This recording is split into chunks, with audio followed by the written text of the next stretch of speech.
Hey everybody, welcome back to Minecraft 114. I'm Joe Mama, your host. Today we're playing on the Freshland server, but that doesn't matter at this moment. What does matter is that you are playing Minecraft and you have happened upon a skeleton spawner. Wisely, you've decided that you're not going to destroy it, that you're going to slap a bunch of torches around it, as I have done, and neutralize it. So what do you do with it now? Well, that's what I'm going to show you. I'm going to show you how to exploit the skeleton spawner into a nice XP farm, a great way to farm bones and arrows and other items, but we'll get into that. First, gather up some materials you're going to need. 3 water buckets.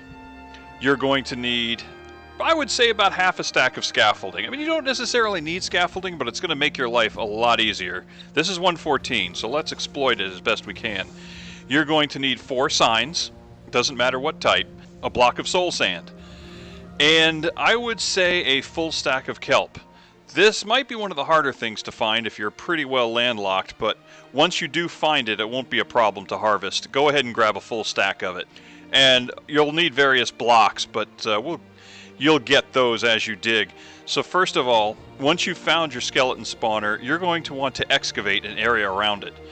And what I usually do, I excavate an area 4 blocks on all sides. So what that amounts to is an area 9 blocks by 9 blocks. And go vertically, go 3 blocks up and 3 blocks down. 3 blocks up will be a problem. The dungeon you find is probably already excavated to that level. And then once you've got that 3 blocks of overhead space above it, go ahead and make that nerd pole of cobblestone or whatever to attach the spawner to the ceiling. What that does is that prevents any skeletons from spawning on top of it, and it'll increase the efficiency of your spawner. Now, underneath it, make sure you excavate at least 3, because we're going to be using water down here to push the skeletons to one side. Water tends to make mobs bob up and down, and even when they bob, you want to make sure that they don't get hung up right here at the spawner, so that gives them plenty of headroom to be pushed from one side or the other. So, or I mean, if you want to just have a nice figure to remember, just excavate 4 blocks by 4 blocks by 4 blocks in all directions. In other words, a 9 by 9 by 9 cube. You know what I'm saying? So there you go. Go ahead and excavate your space. Now, let's take a look at something real quick. Now, next you want to identify where you want the mobs to be pushed to and where you want them to ultimately end up. In this case, I have chosen that they will be pushed from one side to the other. They'll be pushed from that far side to this side, right here against this wall. And then I want to push them into this corner. And then at this corner, we're going to set up our mob elevator, which is going to lift them up. And what's our level right now? What's the level of this floor? We're at 17. Okay, so this is going to be the killing floor. This is going to be the spot right here, or right here. There you go, right there.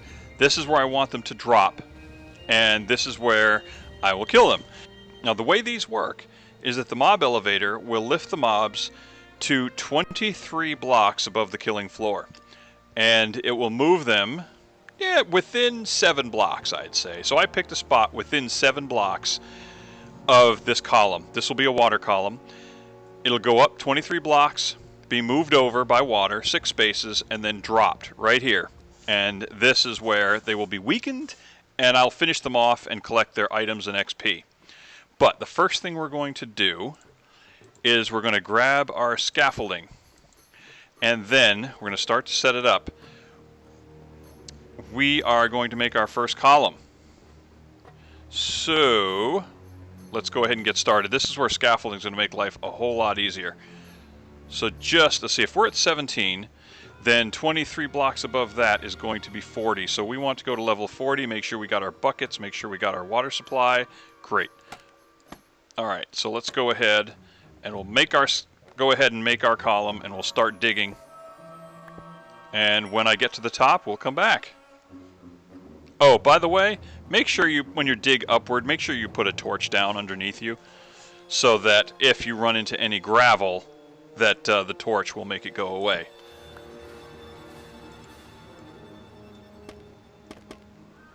Okay, now as you can see, we've gone up the necessary 40 blocks. But you know what? I kind of lost our bearings. I kind of lost which direction we need to dig in. So let's go back down, and this is why we use scaffolding. So in case you forget something, you can go back without having to tear up everything you did. Okay, so there we go. So we need to dig to the north. Okay, we're going to dig to the north. Let's see, that's 40, that's 203. And this is going to be block 209. Okay, so we want to dig we want to go to 209. We're going to north to 209 and then dig down. All right, so let's do that. Okay, we've got our space dug out. Now make sure if there's any cavity in here other than the one you've dug. If there's anything that goes off to the side, for example, as you can see right there, there's a cavity to my left. We want to fill that in. Also, make sure that you've dug your space 3 blocks high. So let's go ahead and fill this in. And yeah, I went 1 block too high there, but that's no big deal. Now the reason you're doing this is because, again, you're giving skeletons some headroom so they, you know what, actually we'll plug that. We want to give our skeletons some headroom so when they pop up this column over here, they flow nice and smoothly, don't get her head hung up anywhere, and then fall down here. Okay, now that we're up here, we're going to dig down. And we know this is a dangerous thing to do in Minecraft, but we already know what's below us. We've got a pretty good idea. So, now you can do this a couple of different ways. If you're really skittish that maybe somewhere between this spot and where you're going, maybe there's something like lava, then you can go ahead and dig down the safe way. That's fine. But make sure as you go, you fill in your space. You know what I'm saying? And actually, this is going to be a water column, so no, I'm not going to put any torches in here. That's fine. So we'll carry our torch in our offhand. How about that? And then let's dig. Okay, we've dug our hole. We're all the way down. Well, we're almost all the way down. We're all the way down even with the killing floor, but we still have a little ways to go. And you know what? Let's go ahead and join up by starting at this end. So let's go ahead. We're going to plug this up. Actually, we shouldn't have plugged that up, but whatever.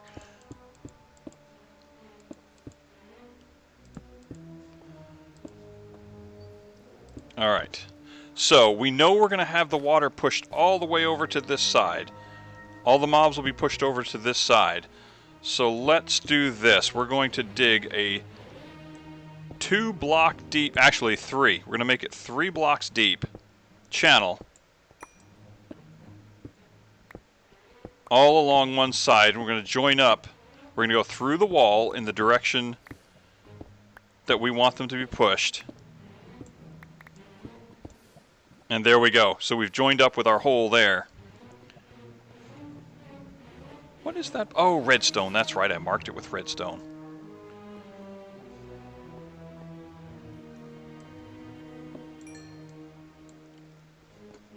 Two, 3, 4, 5, 6, 7, 8. Okay, so what we're going to do is we're going to dig 8 blocks. Doesn't have to be exactly 8, but it should be no more than 8, really.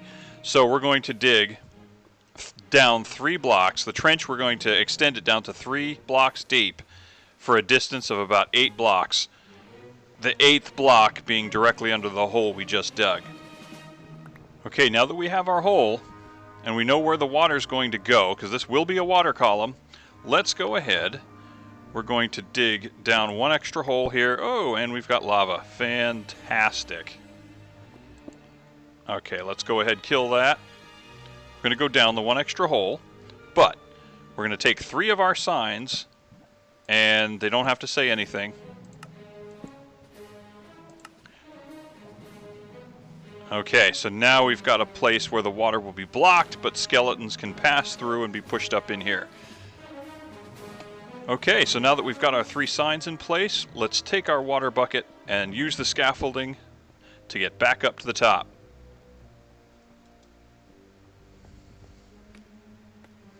First, let's place our last sign right here. And I think with a very Joe Mama sense of humor, mind the gap.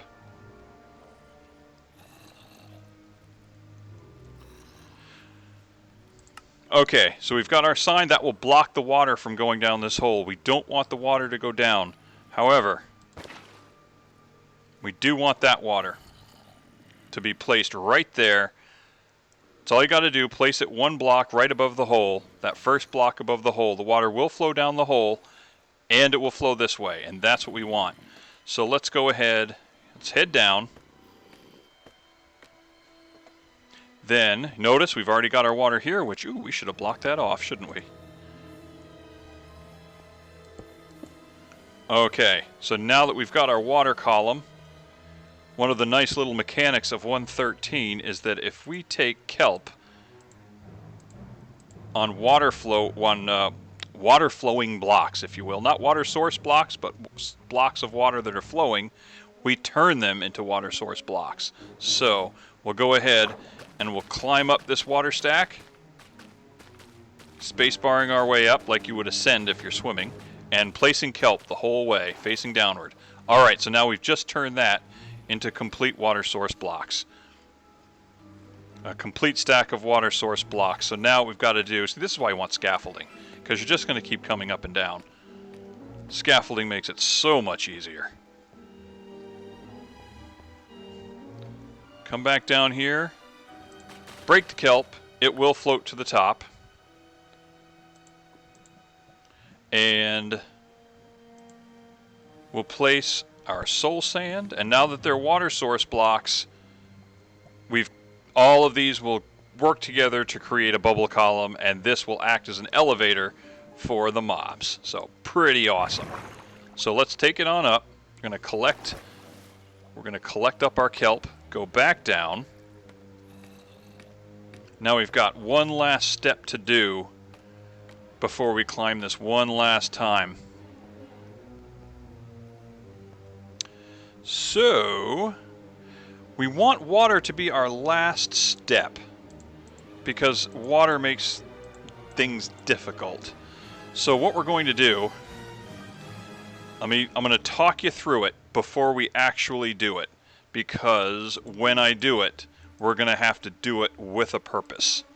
So we're going to have to do it quickly and with a purpose. I'm going to take all these lights down. Oh, by the way, we're going to block this off once and for all. Again, this doesn't have to look pretty. You're not going to see it. It doesn't need to look pretty. So let's go ahead, break these torches. And now let's take our water.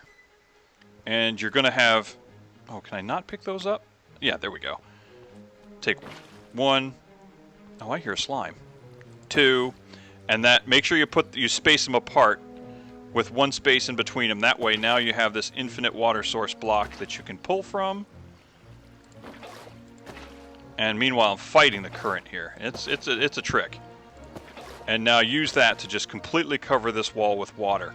So now, before we take out any more lights, we're going to go ahead and fill our water buckets, because we're going to need them for one last thing. Now, oh man, I hate this part. So let's go ahead, take all the lights off the wall.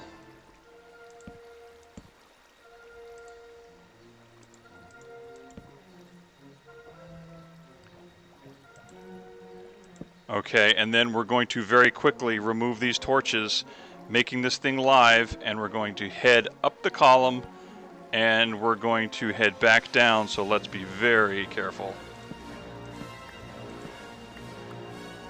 Boom, go. Go, go, go, go. Oh, we forgot a step. Oh, drat, we forgot a step. We forgot a step. But you know what? We can very quickly solve it. Where's the slime? I hear it. We forgot a step, guys. I forgot a step.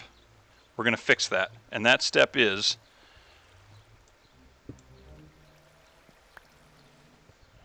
Okay, we need to find... right here. This is what we need. Right there. We forgot this step. We're going to put water right here on the opposite end of this channel. And then we should start to see skeletons being pushed. But in order to actually see them happen, we're going to go ahead, we're going to block this off, and I think we'll use a half slab. We'll go ahead and use a half slab there, and then we're going to break this. There they are. There they are. There they are. So now we have it. We have an XP farm, but it appears that they're actually kind of surviving the fall. Come on, give me all those things. Give me all those things. Give me those things. Okay. So there we go. So what we need to do, though, what I would highly suggest... oh, yeah, see, now they're starting to fall and hurt themselves. So what I would highly suggest is setting up... Did I make any hoppers? Yes, I did. So this is what we're going to do. We're going to set up a chest right there. We're going to set up 2 chests. And then we're going to set up a hopper. Oh, come on. And you're going to get XP and materials hard and fast. Go ahead, quickly, put a hopper right there. Aim it into the chest. And then you should have a nice place to do your skelly killing. So there you go. Now a key to this is that we are still close enough to the skeleton spawner that the spawner will stay active and produce skeletons, but they will be far enough from it that they won't produce skeletons in this area here, and then so we can stand here and get our XP, kill our skeletons the whole time, and not be in any danger. So hopefully, guys, you found this interesting. One thing I would like to do, I would highly recommend you do, is I put this chest there very, very quickly and rudimentarily, but make sure that you're going to be getting materials like crazy. So make sure you set up some sort of sorting system underneath that chest so that your bones, your arrows, and other items will be easily sorted and you'll have plenty of storage. You will thank me later. But anyway, guys, there you go. That's how you exploit a skelly spawner. I hope you found this interesting. Be sure to hit that like button, hit the subscribe button for lots of great content. Check out the other peeps on the Freshland server. Links will be in the description. And I will see you in the next one. Ciao.